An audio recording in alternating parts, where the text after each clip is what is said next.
Bien, hermanos, estamos en el mes de noviembre y siempre aprovechamos para hablar un poco acerca de ese tema, aunque sea unos 2 domingos, del tema de la mayordomía. Tal vez aquí muchos ya conocen ese tema, pero otros no. Si alguien le pregunta a usted y le dice, ¿qué es la mayordomía? ¿Usted qué responde? ¿Qué es la mayordomía? ¿Qué es eso? Es de lo que vamos a hablar hoy. El que ya lo sabe, pues afírmelo, y el que no lo sabe, pues apréndalo. Bien, resulta que nuestro Señor Jesucristo habló mucho acerca del dinero. Algunos tienen la idea de que cuando hablamos del cristianismo y de las cosas de Dios son por allá como cosas muy espirituales, por allá, por cosa de ángeles. El Señor fue muy práctico, Él habló mucho de las cosas de la vida, entre ellas habló del dinero y muchas cosas habló. Enseñó muchas parábolas. Una parábola es un ejemplo tomado de la vida real para que nosotros aprendamos una lección espiritual, y es lo que queremos hacer esta mañana. Usted tiene que salir de aquí, de esta reunión, sabiendo algo, porque si usted sale en las mismas, perdió el tiempo. El Señor entonces enseñó una parábola. Está en Lucas 16, 1, 15. Vamos a examinarla hoy. Lucas 16, 15.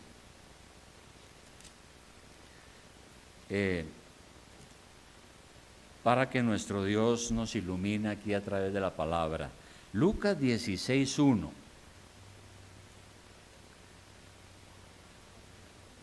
Y vamos a ir por partes, leyendo algunos versículos y por partes, ¿no? Entonces, 16.1 dice, todos con su Biblia, ¿no? Todos con su Biblia. Uno nunca va a la iglesia sin la Biblia. Hay que ir con la Biblia. Bueno, hoy en día yo siempre he dicho aquí que también se puede tener en el celular. Lo que pasa es que a veces nosotros los pastores no nos damos cuenta si está leyendo la Biblia o está chateando. Y chatear aquí es pecado. Espero que si usted tiene el celular es porque está leyendo la Biblia. Aquí en Lucas 16, 1 dice así: dijo también a sus discípulos, había un hombre rico que tenía un mayordomo, y éste fue acusado ante él como disipador de sus bienes. Entonces le llamó y le dijo, ¿qué es esto que oigo acerca de ti? Da cuenta de tu mayordomía, porque ya no podrás más ser mayordomo. Bueno, es simple. Un hombre rico tenía un mayordomo. La palabra mayordomo viene de una palabra griega que es la misma que traduce ecónomo o administrador.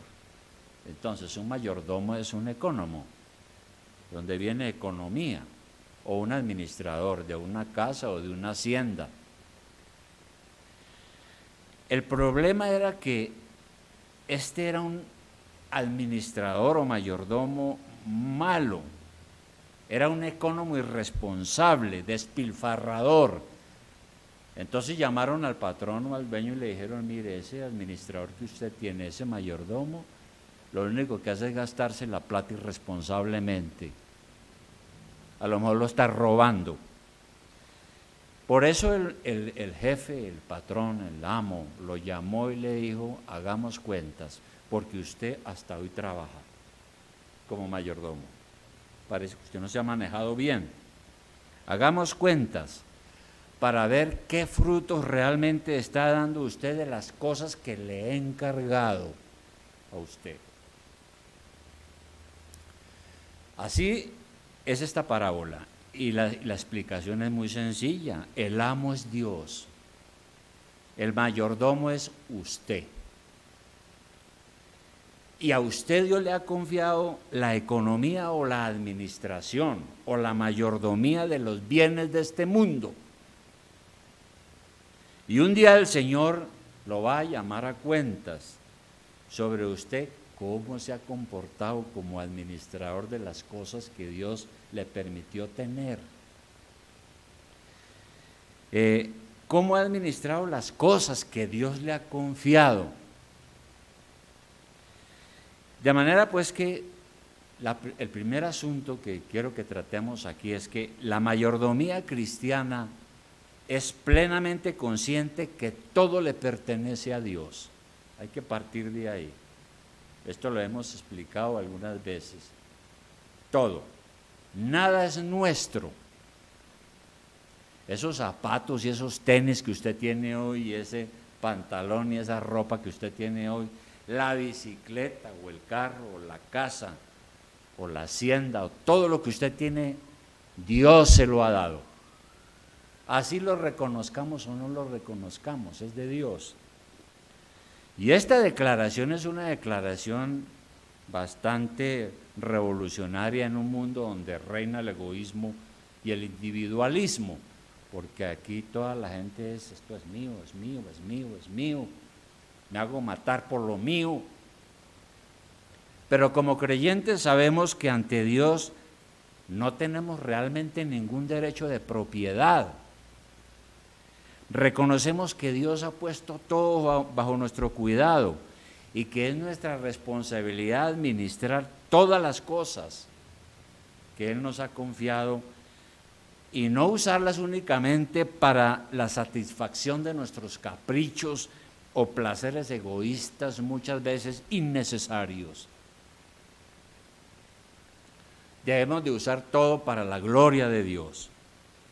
Por lo tanto, somos responsables de administrar todo, y voy a nombrar algunas cosas, de las cuales usted es responsable, yo también.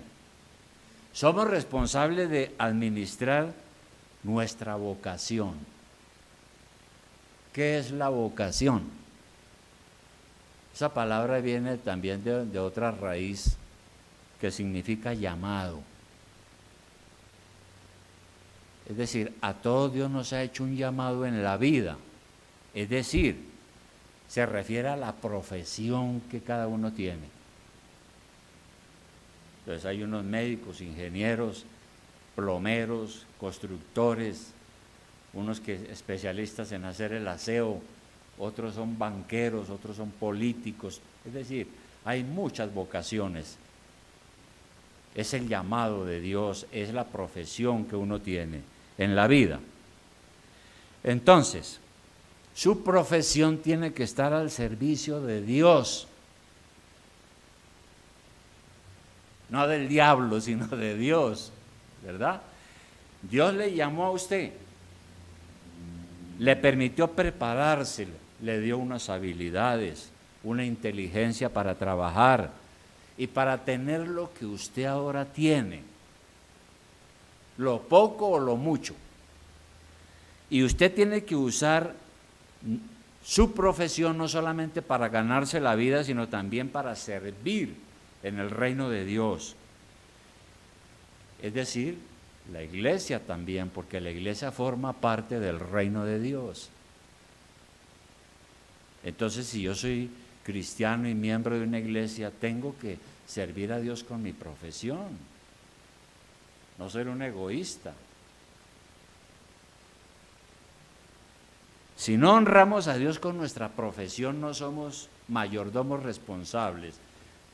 Y cuando uno se muere, nuestro Señor lo va a llamar a cuentas y le va a decir, ¿qué hizo usted con todas las oportunidades que yo le di? ¿Qué hizo usted? Entonces, primero eso, somos responsables de administrar nuestra vocación, pero también nuestros dones. Cuando el Señor viene a nuestro corazón y nos convertimos al Evangelio y salimos de toda esa vida inmunda y de pecado y de vicios que uno tiene, el Señor nos da unas capacidades y habilidades para que sirvamos en la iglesia, si somos cristianos. Es decir, no puede haber un cristiano sin una iglesia. Si alguien dice yo soy cristiano y no tiene una iglesia y se congrega en el año por allá 2 veces, está diciendo un montón de mentiras. Si uno es un verdadero hijo de Dios y un cristiano tiene una iglesia y se congrega en una iglesia, y si uno se ha convertido de verdad, el Espíritu Santo le da unas habilidades para servir en la iglesia. Aquí en Romanos capítulo 12, sin perder de vista Lucas, donde estamos, rápidamente miremos esto. Romanos capítulo 12, versículo 4.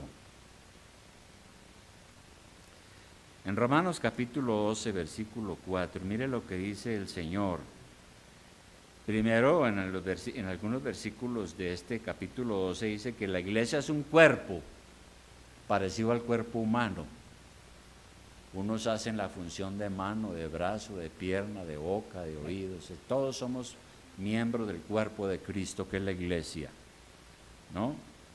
Y en el versículo 6 del capítulo 12 dice, de manera que teniendo diferentes dones, según la gracia que se nos es dada, si el de profecía, úsese conforme a la medida de la fe. Y aquí profecía no está hablando de la adivinación.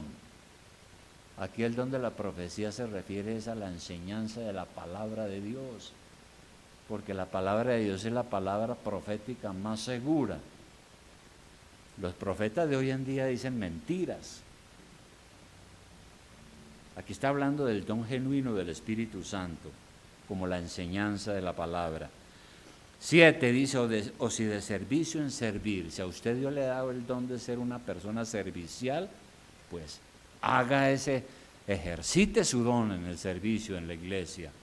O el que enseña en la enseñanza también. El que exhorta en la exhortación, personas que tienen esa capacidad de aconsejar a otros, eso es un don, póngalo en práctica en la iglesia. El que reparte con liberalidad, personas que son generosas. El que preside con solicitud, los que dirigen en la iglesia, los cultos, los programas, todo lo que se hace. El que hace misericordia con alegría.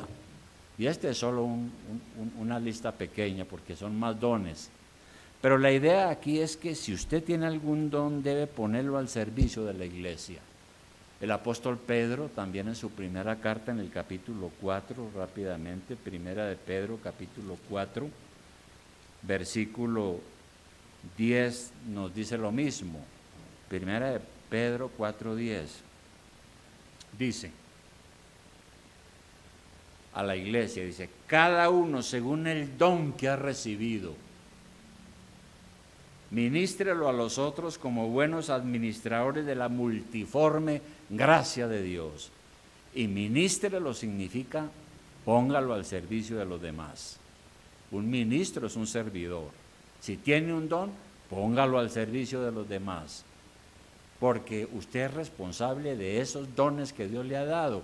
Y Dios lo va a llamar a cuenta sobre usted qué fue lo que hizo con esos dones. Pero también somos administradores o mayordomos, no solo de nuestra profesión y de nuestros dones, sino de nuestra familia. Si somos padres de familia, ¿cómo administramos nuestros hogares? Porque el que lo puso ahí a usted con un esposo, con unos hijos, o con una esposa, con unos hijos, fue el Señor. Así no lo reconozcan, pero fue Dios. Y Dios lo va a llamar a cuenta de cómo usted se manejó como mayordomo de su familia. Cómo administramos nuestros hogares para la gloria de Dios. Como padres responsables nos preocupamos no solo por la salud física y mental de nuestra familia, sino también por la salud espiritual de nuestros hijos. Por eso la Biblia dice que tenemos que educar a nuestros hijos y criarlos en la disciplina y la enseñanza de la palabra de Dios. Tenemos que educarlos así, hasta que lleguen a una edad donde tienen que ser responsables. Los hijos se pueden perder cuando nosotros descuidamos ese deber que tenemos, o cuando somos hipócritas e irresponsables. que es el gran problema que hay hoy, ¿no? Si yo le digo al niño, mi hijito, mi amor, la palabra de Dios dice no mienta, pero resulta que yo digo mentiras en la casa, soy un hipócrita. O si yo le digo al hijo muchas otras cosas que tiene que hacer y yo no las hago, soy un irresponsable hipócrita como mayordomo y mal administrador. Y Dios me va a pedir cuentas de esto. Somos responsables de administrar también nuestro tiempo. Dios nos da a nosotros una cantidad de años en este mundo. A unos les da 40 años, otros se mueren de jóvenes, otros a los 50, otros a los 80, otros a los 90. Le dio una cantidad de años, de tiempo, para que lo aprovechara y es responsable de administrar el tiempo. Por eso en Colosenses 4, 5, 6, ¿qué dice? Colosenses 4, 5, 6. Rápidamente, Colosenses 4, 5, 6. Hay algo muy importante allá. Después de que el apóstol ha hablado algunas cosas de deberes cristianos, él también habla lo siguiente, dice aquí: andad sabiamente para con los de afuera. ¿Y qué quiere decir andar sabiamente para con los de afuera, los que no son cristianos? Pues que yo tengo que ser un cristiano honesto, tengo que dar ejemplo. Redimiendo el tiempo. ¿Qué quiere decir redimiendo el tiempo?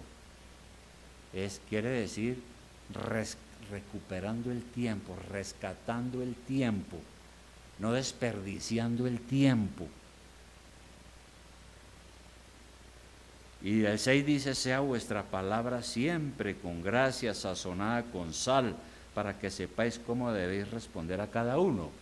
Es decir, nuestra conversación tiene que ser agradable, de gusto con la gente, porque la gente se está dando cuenta. El tiempo, me gusta mucho eso, es un recurso natural no renovable. El tiempo que se va usted no lo recupera nunca. No hay manera. Y por eso somos administradores de nuestro tiempo. Ahora, claro que sí. Nosotros necesitamos tiempo para el descanso, para la diversión. Pero tenemos que examinar muy bien cómo nosotros estamos usando nuestro tiempo. Hay veces que despilfarramos el tiempo en cosas que no edifican. A veces hay conversaciones con otras personas sobre temas triviales y quizás sea mejor aprovechar la oportunidad para hablarle de Cristo, pero no lo hacemos muchas veces y perdemos el tiempo hablando tonterías, o perdemos el tiempo en la televisión. A veces perdemos el tiempo en la televisión viendo una cantidad de películas que no edifican, absurdas. ¿En qué lo edifican a usted? Y usted allá acostado allá perdiendo el tiempo. No estoy diciendo que la televisión es mala, pues hay noticias y hay tantas cosas de pronto interesantes que usted puede aprender. Estoy hablando de despilfarrar el tiempo. Debemos sacar tiempo para nuestra vida espiritual, para leer la palabra y dedicarnos a la oración. ¿Usted saca tiempo para esas cosas? Para la oración, para leer la palabra de Dios. Ahí está el asunto, ¿no? Uno tiene que sacar tiempo diario, decir delante de Dios, voy a dedicar 20, 30 minutos o más para hablar con mi Padre y orar, para que Él me ayude a enderezar mi vida, abra el camino y me bendiga. Y voy a leer la Biblia, voy a ver en qué puedo poner en práctica lo que dice ahí y en qué he fallado. Pero eso requiere tiempo. ¿Usted está sacando ese tiempo? Y somos responsables de administrar también nuestro dinero. Tenemos que dar cuenta a Dios del dinero que ganamos. Por eso hay un proverbio, el proverbio 3.9, podemos leerlo también, proverbio 3.9, un proverbio sabio, un dicho sabio, 3.9, que dice, honra a Jehová con tus bienes y con las primicias de todos tus frutos. Claro, cuando se escribió este proverbio, la vida de Israel era una vida agrícola, pero Dios le habló a su pueblo y le dijo: su responsabilidad como mayordomo es honrarme con lo que tiene, porque yo se lo he dado. Honrarme con todas las cosechas y los frutos que usted tiene. Y del 10 dice: y serán llenos tus graneros con abundancia y tus lagares rebosarán de mosto, o sea, de la vendimia, de la uva. Entonces, ese principio sigue vigente, no fue para el Antiguo Testamento únicamente. Nosotros honramos a Dios con lo que tenemos. Somos responsables de cómo lo invertimos y cómo lo gastamos. No de cualquier manera. Porque tenemos que manejarlo bien, inclusive compartir de eso, de ese dinero que Dios nos permite tener como el fruto de nuestro trabajo. Por eso nosotros tenemos la responsabilidad de compartir con las personas que están verdaderamente necesitadas, cuando Dios las pone en nuestro camino. Por eso digo, verdaderamente necesitadas. Yo no estoy hablando de repartir plata por ahí en la calle, cuanto mendigo hay que tienen como negocio andar pidiendo plata y limosna. No, de eso no. Eso es pecado. Estoy hablando de verdaderamente ayudar a una persona necesitada, que comprobamos que lo es. Pero también somos responsables de sostener la iglesia para que el evangelio sea predicado. La iglesia no funciona del aire. Todos tenemos responsabilidad de sostener la iglesia, porque tiene unos gastos la iglesia, ¿no? Y Dios nos da el dinero para que nosotros podamos responder. Hay una promesa de que si hacemos eso, Dios nos va a bendecir grandemente por ser así, por honrar a Dios. Pero si nosotros empezamos a decir, bueno, yo realmente soy muy pobre, yo gano muy poco, cuando yo gane ofrendaré, ese día nunca va a llegar. O si decimos, yo tengo muchas necesidades, tengo que usar mi dinero en mis gastos, y más adelante, de pronto, si me queda por ahí algún centavo, yo lo doy a la iglesia, probablemente ese momento nunca va a llegar, porque esas transacciones no son procedentes. Entre más fieles, más Dios se agradará de nosotros y más nos bendecirá. Y aquí hay muchos ejemplos. ¿Recuerdan el ejemplo de la viuda pobre, no? Y otros. Entonces, lo único que hace que Dios no nos bendiga es el ser unos administradores infieles y poco gratos. Si yo soy un administrador infiel y desagradecido con Dios y no asumo mis responsabilidades con lo que gano, no estoy siendo un buen mayordomo y Dios me va a llamar a cuentas. Hay otra cosa. La mayordomía cristiana define nuestro carácter, muestra realmente quiénes somos y cuál es nuestro talante como cristianos. Primero muestra si somos honrados, porque si volvemos a nuestra parábola en el Lucas 16, vamos a la parábola del hombre rico que le dijo a su mayordomo, hasta hoy trabaja, se habla muy mal de usted, hagamos cuentas. Resulta que ese mayordomo era un ladrón, Versículo 3, vamos a leerlo. Dice, entonces el mayordomo dijo para sí, después de que el patrón le dijo, ya usted no puede trabajar más. Hagamos cuentas. El hombre se quedó pensando y dijo, bueno, ¿y ahora qué? ¿Qué haré? Porque mi amo me quita la mayordomía, o sea, el trabajo. Cavar no puedo, mendigar me da vergüenza. Ya sé qué haré para que cuando se me quite de la mayordomía me reciban en sus casas. Y llamando a cada uno de los deudores de su amo, porque él era el que manejaba todos los negocios, los préstamos y las deudas. Llamando a cada uno de los deudores de su amo, dijo al primero, ¿cuánto debes a mi amo? Él dijo, 100 barriles de aceite. Y le dijo, toma tu cuenta, siéntate pronto y escribe 50. Escriba 50 nomás. Mire, le estoy ayudando con 50.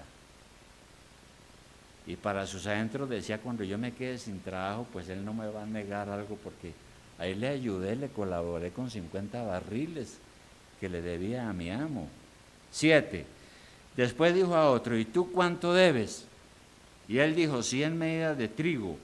Él le dijo, toma tu cuenta y escribe 80.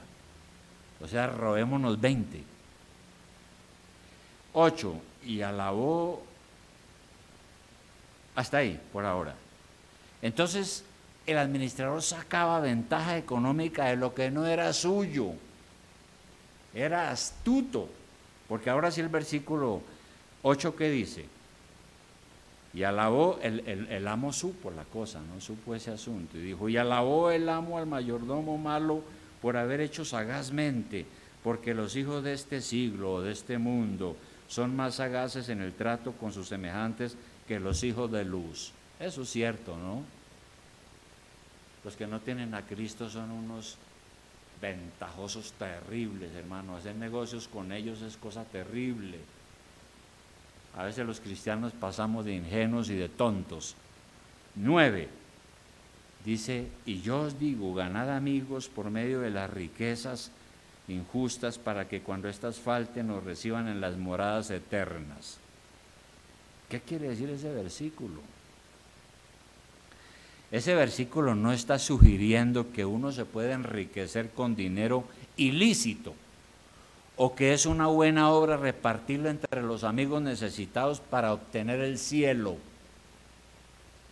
No, nosotros sabemos que la salvación no es por las obras, pero si alguien, habiendo obtenido esas riquezas injustamente, luego se arrepiente y se entrega a Cristo y luego hace el bien, cabe la esperanza de que Dios tenga misericordia.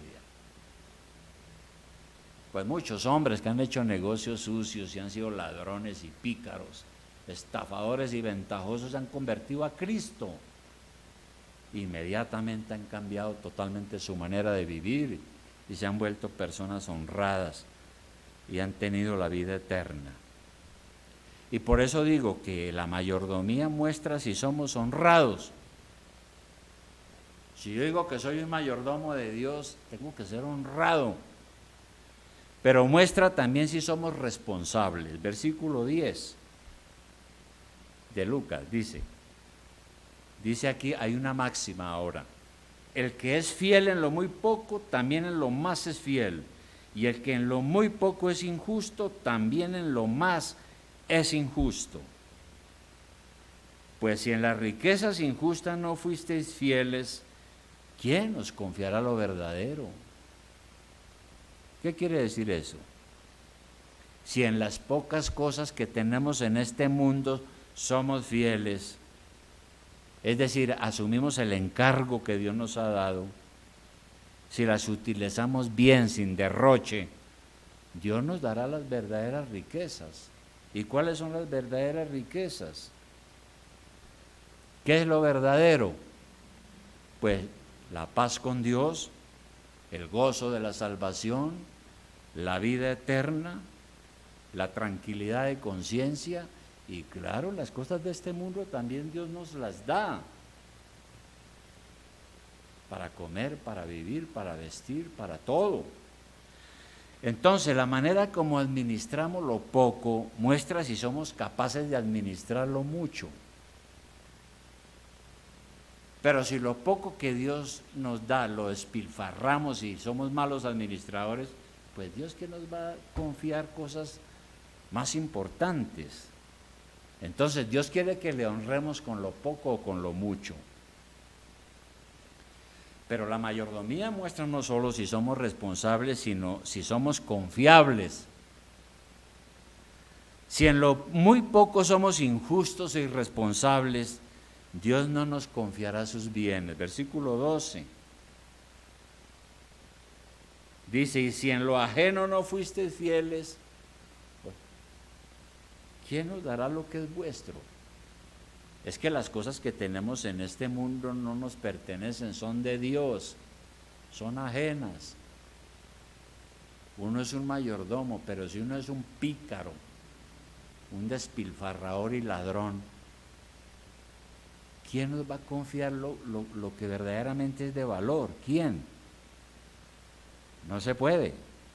Entonces Dios quiere confiar en nosotros para que disfrutemos lo que es nuestro. Es decir, Dios nos da para vivir las cosas de este mundo. Las bendiciones espirituales en Cristo también nos la da.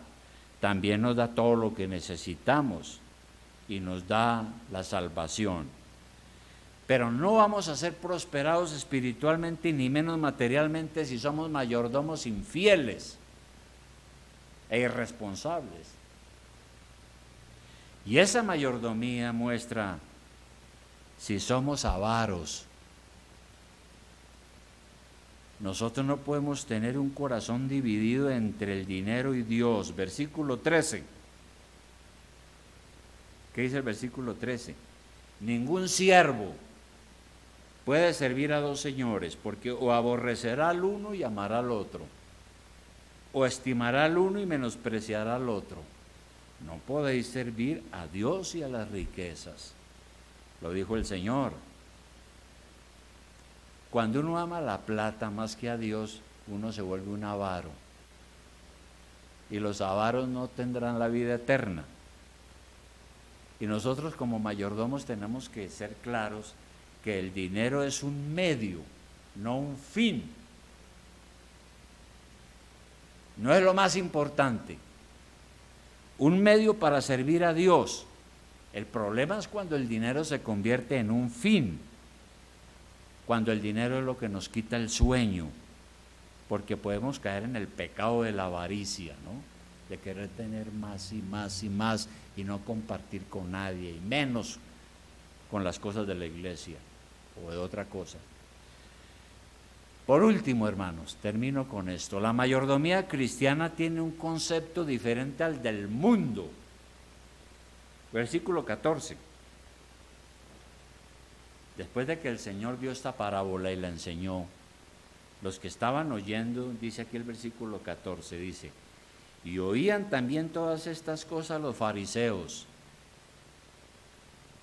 que los fariseos eran supuestamente grandes religiosos, que eran avaros y se burlaban de él, se burlaban del Señor, por esto, por todo esto que he dicho esta mañana aquí. Se burlaban. ¿Y por qué se burlaban? Porque eran avaros. Amaban la plata. No amanecían pensando en Dios, sino pensando en cuánto es que me voy a ganar hoy o cuánto me voy a robar hoy. Y decimos que la mayordomía cristiana es diferente a la del mundo. Claro, porque la filosofía del mundo es otra. ¿En qué es que piensa la gente? A ver, la gente piensa yo aseguro primero lo mío. Eso es lo que piensa la gente, primero lo mío. Dios puede esperar. Y los que no se han rendido a Cristo, los que no son verdaderos cristianos, se burlan cuando oyen que hay que dar a la iglesia, que hay que ofrendar. Se burlan cuando oyen que en la iglesia la gente ofrenda con sus diezmos.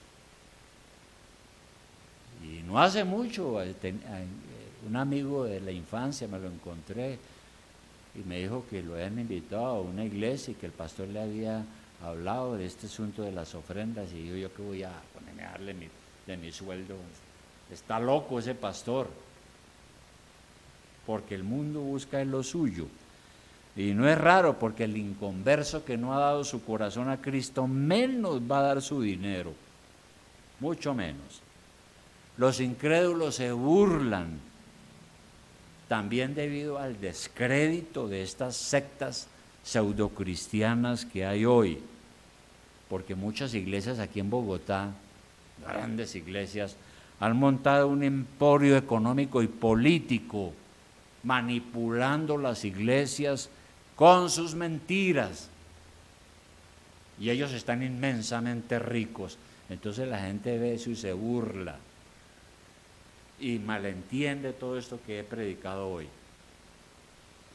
Esos pastores que se enriquecen, se vuelven archimillonarios y dicen mentiras y tienen iglesias grandes, son una cantidad de ladrones. ¿Y qué le van a responder a Dios cuando los llame a su presencia? A dar cuenta de su mayordomía. Si han sido unos zánganos sin temor de Dios. Y por eso el último versículo que quiero que leamos es 1 Corintios 10:31. 1 Corintios 10:31. 1 Corintios 10:31.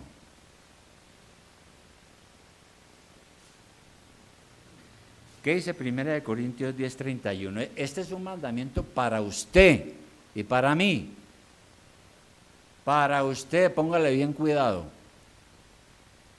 Si pues coméis o bebéis o hacéis otra cosa, hacedlo todo para la gloria de Dios. Usted come, dele gracias a Dios. Usted bebe, dele gracias a Dios. Usted se viste, dele gracias a Dios. Usted tiene una cama donde dormir, dele gracias a Dios. Usted tiene una casa, un carro, dele gracias a Dios. Todo lo que usted haga, hágalo para la gloria de Dios, para agradarlo a Él. Está diciendo acá, nosotros buscamos es la aprobación del Señor. Ahora, ¿qué sucede aquí en la iglesia? Y en cualquier iglesia. En la iglesia hay hermanos que son muy responsables delante de Dios y son los que sostienen realmente la iglesia con su generosidad. Son hermanos que tienen claros sus diezmos y sus ofrendas. Pero también hay otros hermanos que de vez en cuando dan una limosna. Pero la lección aquí es que al final Dios nos va a pedir cuentas de nuestra mayordomía. ¿Qué hicimos con las oportunidades que Dios nos dio? Con el tiempo, con el dinero, con la profesión, con esos tiempos de bonanza, cuando ganamos tanto dinero. Muchos lo que hicieron fue burlarse de Dios y despilfarrar. De manera, hermanos, que como conclusión, como el Señor conoce muy bien nuestro corazón y la tendencia a la avaricia y a aferrarnos a lo material, Él dio claras enseñanzas sobre este asunto del dinero y de las posesiones materiales. Mire, hermano, yo me convertí al Evangelio a los 22 años. Siendo pecador y con algunos vicios, muy joven, porque tuve muchos problemas, y me convertí a los 23 años. El Espíritu Santo obró en mí y me convenció. Este es el camino. Ande por ahí, porque si no a usted le espera la perdición. Y yo creí. Y entré a la iglesia. Yo no entendía este tema de la mayordomía cristiana. Casi unos 2 años. Al fin lo entendí cuando me enseñaron estas cosas. Y me di cuenta que yo era un mayordomo de Dios, que era responsable de todo lo que yo hacía. Y di gracias por esa iglesia que me enseñó estas cosas. Si uno está en una iglesia que no enseña la mayordomía, uno se va a levantar con una visión muy pobre de lo que es ser un mayordomo y va a perder bendiciones. ¿Cómo va Dios a bendecirnos cuando ya lo vimos? Somos ignorantes o no podemos ser responsables y Dios no nos confía las cosas de Él. ¿Cómo vamos a glorificarle? ¿Qué cuentas vamos a entregarle al Señor? Santiago 4:2, todavía queda este versículo pendiente. Santiago 4:2. Dice lo siguiente. Santiago 4:2. ¿Listo? Santiago 4:2 dice, codiciáis. Cuando uno, ese carro que tiene mi vecino, yo aquí en una bicicleta, yo quiero tener ese carro. Uy, esa casa. Codiciamos hasta la mujer de nuestro prójimo tan bonita. Y codiciamos muchas cosas, dice aquí, codiciáis, coma, y no tenéis, coma, otra vez. Ese es el problema, entre uno más codicia menos tiene, menos Dios le da. Matáis y ardéis de envidia de lo que otros tienen, y no podéis alcanzar. Combatís y lucháis, pero no tenéis lo que deseáis, porque no pedís. Muchas veces porque no le pedimos al Señor, desde luego. Pedís, o sea, a veces sí pedimos a Dios y oramos, y no recibimos porque pedimos mal para gastar en nuestros deleites. Y no pensamos en servir a Dios, en servir a los que verdaderamente lo necesitan, en ser un hombre responsable y un mayordomo de Dios, porque o somos ignorantes o no obedecemos.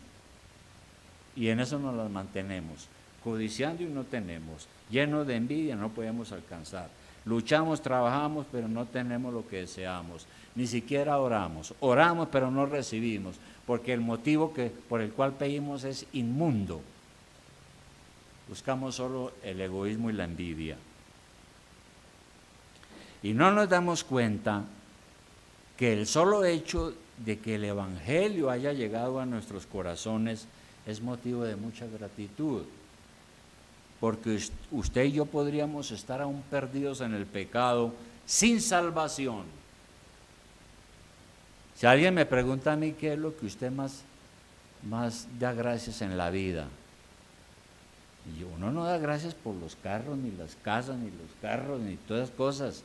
Uno da gracias por la salvación, que Dios lo sacó de la inmunda, como dicen, de la inmundicia, de la esclavitud del pecado, de los vicios, enderezó su vida, lo puso a caminar por la senda recta y uno empezó a mejorar, y mejorar, y mejorar, y uno empezó a no ser un vicioso y un perdedor del tiempo, y empezó a aprovechar el tiempo estudiando, preparándose, trabajando, luchando y respondiendo, y Dios lo bendijo. Es así, hermanos. Entonces,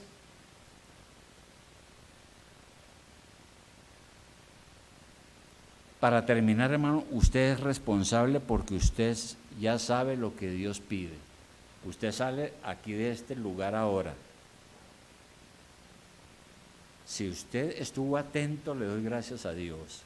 Y si usted se le quedó esto en la mente y el corazón, le doy gracias a Dios. Porque usted ya sabe lo que le toca hacer. Y cuando Dios lo llame a su presencia, usted no va a poder decirle a Dios, no, era que yo no sabía. No, a mí nadie me dijo. No, usted ya sabe. ¿Usted se considera un mayordomo fiel de Dios? Hagámonos esa pregunta. ¿Usted se considera un mayordomo fiel de Dios con todo lo que hemos hablado aquí? Usted es responsable delante de Dios de su profesión, de su tiempo, de su dinero, de su familia, de todo lo que usted tiene que administrar con la sabiduría de Dios. Dios ama a quienes hacen su voluntad, pero no es solo la pregunta, sino que usted tiene que hacer algo. Si usted dice, no, pues yo la verdad no, yo pues primero no lo sabía y segundo no, pues sí yo lo sabía, pero es que eso es muy difícil, ¿no? Es muy difícil eso. Hermano, mucho cuidado con eso. Mejor propóngase a partir de hoy dar cuentas a Dios de todo, de lo poco o de lo mucho. Así Dios le va a confiar sus bendiciones. Pero usted tiene que proponerse. Y si usted no ha hecho nada de esto, pídale perdón a Dios.